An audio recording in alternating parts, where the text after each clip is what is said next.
when you are at this stage, आज जाके take your time, है ना, take 3 days, 4 days, take a week, take 10 days, but have that vision कि how you are going to achieve complete maximum syllabus before prelims.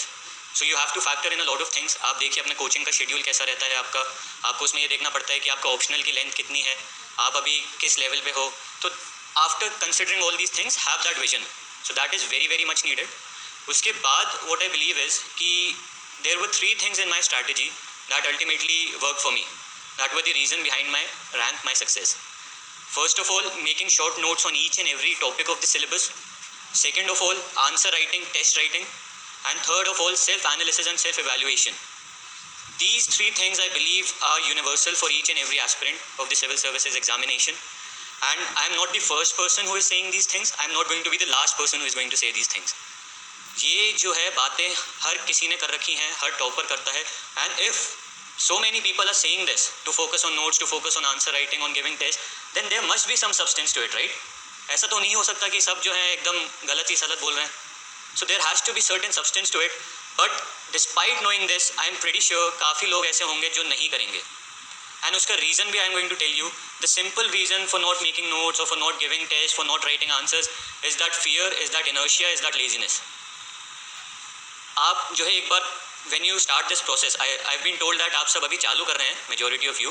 So when you start this process, when you start reading books and when you start reading the material, तब आपको ऐसा लगता है कि यार अभी तो टाइम नहीं है, अभी तो मैं टेस्ट नहीं कर सकता, अभी कहाँ से कर लूँगा, प्रीलिम्स के बाद सोचूंगा, या फिर अभी तो मेरे पास नॉलेज ही नहीं है, अभी कहाँ से आंसर्स लिख सकता हूँ, नोट्स कौन बनाएगा यार, नोट्स में तो बहुत टाइम लगेगा.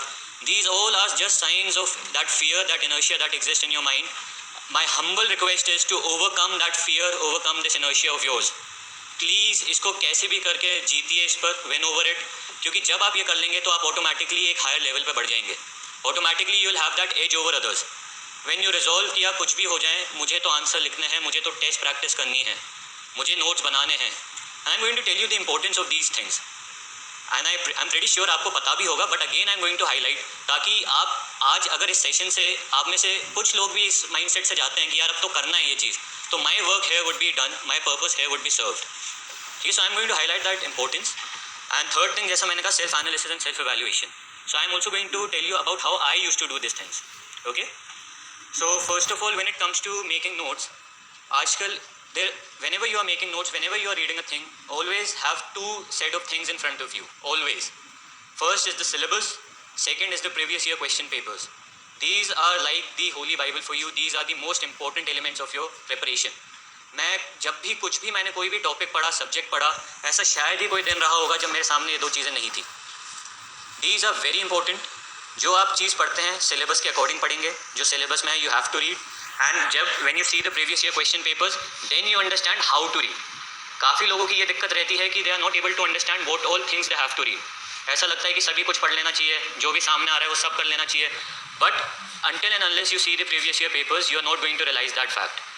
So that is very important. That makes you understand how to approach things. जो आप sources पढ़ रहे हैं उनसे कैसे पढ़ें.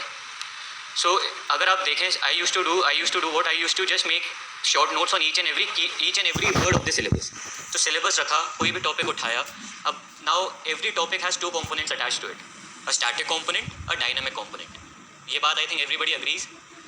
Static basically comes from the basic books you have to refer. आपके जो coaching material हो सकता है, that is the static part. और जो dynamic होता है, that is the current affairs part, which you might be reading a newspaper or any particular magazine.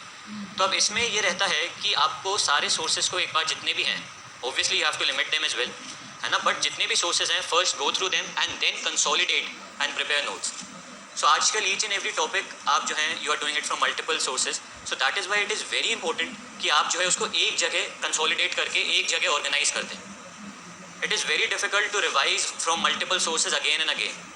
अगर आप आज पहली बार कोई टॉपिक पढ़ रहे हैं और जब उसको रिवाइज करने बैठे वापस उतना ही टाइम लग रहा है, तो that means somewhere you have gone wrong. And that is why notes help. आपको इस एग्जाम में अभी रियलाइज होगा in both the stages, prelims हो, मेंस हो, revision is very very important and you have to revise a lot of things in a very short span of time. You will realize that eventually. So for that you have to have that content from wherever you have read in one place, and that too in a short brief manner, ताकि फटाफट revise हो जाए. So that is why it is very important. For example, I'll just give you an example of how I used to do things.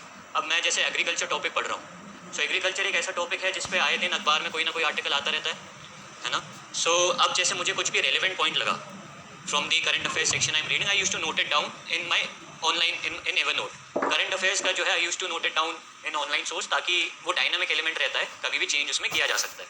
You can do it offline as well, कोई दिक्कत नहीं. अब जब मैं उस topic को agriculture को I am going to read from the static source, तब मैं क्या करूँगा कि एक बार वो किताब से पढ़ा, फिर उसके बाद I am going to open this current affair note and then I am going to link both of them, static and the dynamic component, and eventually एक सिंगल नोट में सबको कंबाइन कर दूंगा जो बेस्ट पॉइंट्स मुझे लगते हैं इन 2-3 sources से. सो सपोज से इश्यूज़ हैं, मुझे लगा कि यार 2-3 इश्यूज़ जो हैं इस पर्टिकुलर बुक में अच्छे दे रखे हैं, यहाँ से नोट डाउन कर लिए. 2-3 इश्यूज़ जो हैं जो आर्टिकल आया था उसमें बहुत अच्छे थे, वहाँ से नोट डाउन कर दिए. Eventually I am combining the best out of what I have, और उसी को फिर I now no longer have to refer to these multiple sources. एक जगह अच्छे से कंसोलिडेट कर दिया, अब बस उसी को बार बार रिवाइज करूँगा. So that is very very important and that is why notes are important. और नोट्स बनाने का ना बनाने का सबसे बड़ा रीज़न सिर्फ एक ही, आलस. आप एक बार खुद से सोचेंगे ना logically, that is going to be the only reason you have. आप खुद को कैसे भी करके कन्विंस कर दोगे कि यार ये जो है इसकी कोई ज़रूरत नहीं है नोट्स बनाने की, हम तो बुक से ही कर लेंगे, इसमें कोई ऐसा नोट्स बनाने की ज़रूरत नहीं लग रही.